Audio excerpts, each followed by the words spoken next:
Ellos tenemos los subtemas que es la memoria y el lenguaje. Bueno, los procesos mentales, también denominados procesos cognitivos, son las operaciones mentales que realiza el cerebro para procesar información. Incluyen aspectos básicos como la percepción y la atención, y otros más elaborados como el pensamiento. Estos procesos mentales están activos con las actividades que realizamos día a día, como leer, lavar los platos, ir en bicicleta, etc. Los procesos cognitivos pueden clasificarse en dos grandes categorías, los básicos y los superiores.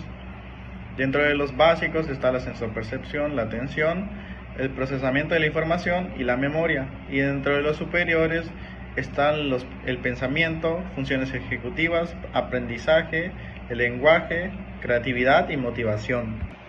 La memoria es la información percibida que se retiene en el sistema para ser trabajada posteriormente, a corto o largo plazo. Existen varias teorías de la memoria, pero de las más comunes es la que está relacionada a una computadora, ya que al igual que la mente humana, la computadora registra información, realiza operaciones con ella para modificar su forma y contenido, almacena la información para luego recuperarla cuando la necesita y generar respuestas sobre ella. Y la memoria se divide en tres: memoria sensorial, memoria de trabajo y memoria a largo plazo. La memoria sensorial es el sistema que conserva la información sensorial durante un periodo muy breve. Dos conceptos muy importantes: la sensación y la percepción. Esta memoria sensorial va pegada a los colores, el movimiento, el sonido, el olor, la temperatura y entre otras características. La memoria de trabajo es esa información en la que nos enfocamos en un momento específico de 15 a 20 segundos. Y tenemos puntos como la memoria de corto plazo, que es la que mantiene la información durante aproximadamente 20 segundos, el ejecutivo central y el bucle fonológico. Ese periodo, que dura entre 1.5 y 2 segundos, es parte de la memoria de trabajo. Y por último tenemos la memoria a largo plazo, que es el almacenamiento permanente del conocimiento. Tenemos tipos de memoria de largo plazo: la memoria explícita y la memoria implícita. La memoria explícita, que no es la consciente, se divide en memoria episódica y memoria semántica. Y la memoria implícita, que es la inconsciente, se divide en efectos del condicionamiento clásico, memoria procedimental y preparación. Pasando al lenguaje, es un sistema de signos que utiliza el ser humano básicamente para comunicarse con los demás o para reflexionar consigo mismo. Este sistema de signos puede ser expresado por medio del sonido, signos articulados o por medios gráficos, escritura. Hubieron autores como Humberto Maturana, Chomsky, Piaget y de los que hablaré a continuación, que fueron tres: Bates, Camalloni y Volterra, que ellos, basándose en la teoría de actos de habla, describen tres estadios que dan cuenta de la adquisición de habilidades comunicativas pragmáticas básicas.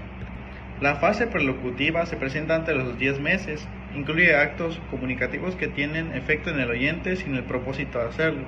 El segundo estadio es la fase locutiva, comprende el periodo que va desde los 10 a los 12 meses. En esta etapa el niño comienza a usar en forma intencional gestos o vocalizaciones no lingüísticas para afectar la conducta del oyente. Y el tercer estadio, fase locutiva, esta se presenta a partir de los 12 meses, cuando el niño comienza a expresar verbalmente sus intenciones. La dominancia para el lenguaje está relacionada a la lateralidad. Aproximadamente el 95% de los diestros tienen localizado el lenguaje en el hemisferio izquierdo y solo el 5% en el hemisferio derecho. En cambio, los zurdos, el 70% lo tienen representado en el hemisferio izquierdo, un 15% en el hemisferio derecho y un 15% en forma bilateral. En cambio, en los hombres está más lateralizado a la izquierda. Con esto, el trastorno de asfasia es más frecuente en hombres que en mujeres, en una relación de 1 a 2. La asfasia es un trastorno del lenguaje que afecta la capacidad de comunicación de la persona. Hola, ¿qué tal? Muy buenos días. Mi nombre es Abel Omar Cetina y soy alumno de primero C de licenciatura en fisioterapia. La parte que me tocó a mí sobre mi tema es sobre las emociones. Bien, hablemos un poco sobre las emociones, que son el primer paso para el entendimiento y la comprensión de una persona o los humanos. En este caso tenemos 6 emociones básicas, que son enojo, tristeza, alegría y sorpresa. Cada una de estas se desarrolla en un ambiente completamente diferente dependiendo de alguna acción, de alguna palabra, de alguna persona que haya tenido repercusiones en la persona que está sintiendo esta emoción.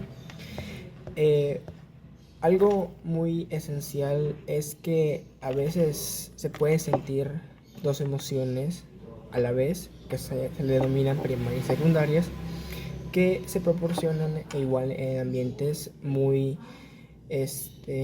complejos, como por ejemplo que a una persona le asusten y, o una de dos, pueda sentir lo que es el espanto, el miedo en este caso, y pueda decir, me espanté, y ya se acabó. Y la otra segunda emoción que puede sentir, ya sea se le dio miedo, se puede enojar por lo que sucedió, se puede poner triste, puede empezar a llorar, o simplemente se pone a reír a carcajadas. Algo muy común es que antes se pensaba que las emociones venían de muchas partes del cuerpo, como por ejemplo la risa venía de la boca, el miedo venía de los ojos. ¿Por qué? Porque de ahí salían. Pero a medida que pasaba el tiempo, investigaciones y todo, se empezó a dar cuenta que las emociones venían del cerebro, de la cabeza, por efectos de acciones, como repito, acciones, palabras o alguna persona que pueda sentir ese tipo de cosas. Algo más que también radica, que tiene que ver mucho en lo emocional, psicológico y muy concentrado en la parte neuronal. ¿Por qué? Porque así como todos podemos sentirnos mal, tristes, enojados, igual nos podemos sentir de vez en cuando felices cuando estamos enojados, sintiendo miedo, estando enojados o tristes.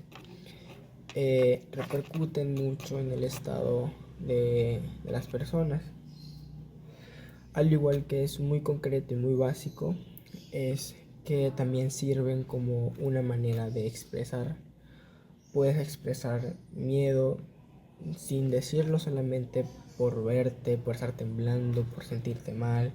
Puedes sentir enojo por tener tus puños apretados, tus ojos, tus cejas cerradas o muy estrechas. Puedes sentir tristeza al ver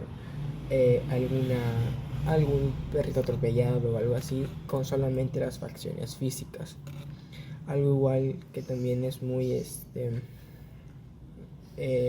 fácil de comprender es que también sirven como un medio de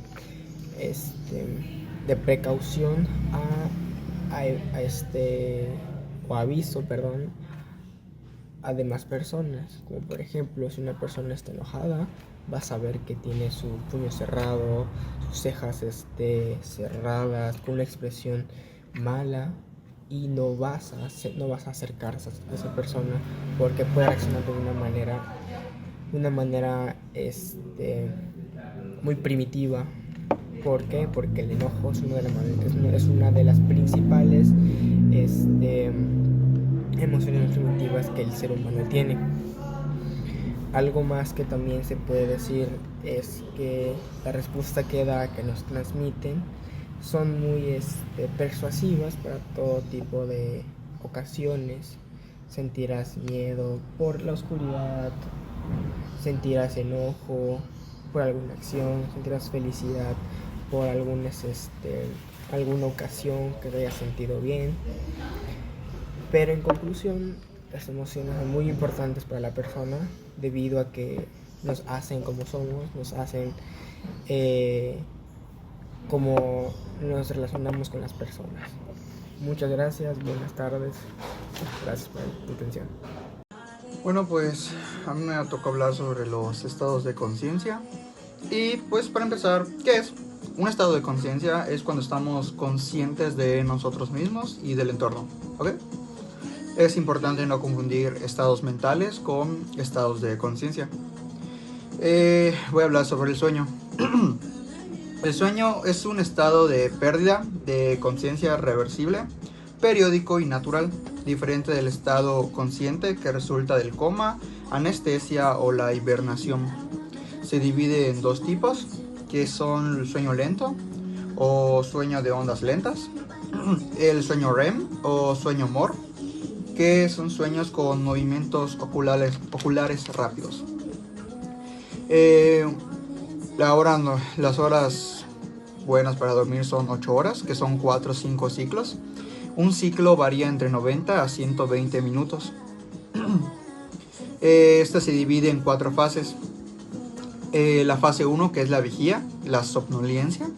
La fase 2, que es un sueño ligero.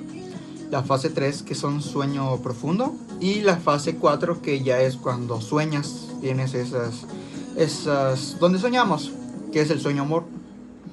La medición de activación del sueño mide las actividades del cerebro, los movimientos de los ojos, la tensión muscular mediante electrodos. Los sueños son experiencias mentales o estados alternativos de conciencia que ocurren mientras uno duerme. Secuencia de imágenes, emociones, pensamientos que pueden a través de la mente dormida de una persona. Son imágenes alucinatorias de los continuos del sueño. Bueno, pues también están las alteraciones de los estados de conciencia, que son cambios en la capacidad de responder de forma apropiada a estímulos sensoriales o sensitivos, como estímulos verbales de escuchar o espaciales, como el conducir. Incluyen diversas condiciones psiquiátricas y médicas. Las causas comunes son los traumas, accidentes cardiovasculares, drogas, intoxicaciones, fiebre, desórdenes, convulsiones, entre otros. Las drogas, ¿qué son las drogas? Bueno, las drogas son sustancias naturales o sintéticas que alteran de alguna forma el sistema nervioso central. Y tienen sus diferentes clasificaciones, que es como el caso de los estimulantes, alucinógenos y las depresoras. Las drogas estimulantes aceleran el funcionamiento del sistema nervioso central, que genera euforia, desinhibición y dificultades motoras. Las alucinógenas, como su nombre lo dice, alucinas, alteran gravemente la percepción y los procesos del pensamiento, que es como los LSD, la ketamina, producen alucinaciones y decisiones impredecibles. Te alteran, pues. Y tenemos igual las depresoras. Las depresoras, pues como su nombre lo dice, son las que te deprimen, disminuyen o desaceleran el funcionamiento del sistema nervioso central, como el alcohol, de la heroína, provocan esa sedación, una lentitud motora y dificultades de reacción. Esas alteraciones evidentes, como factores internos o externos, afectan el estado de conciencia, influyendo en el comportamiento y la interacción con el entorno.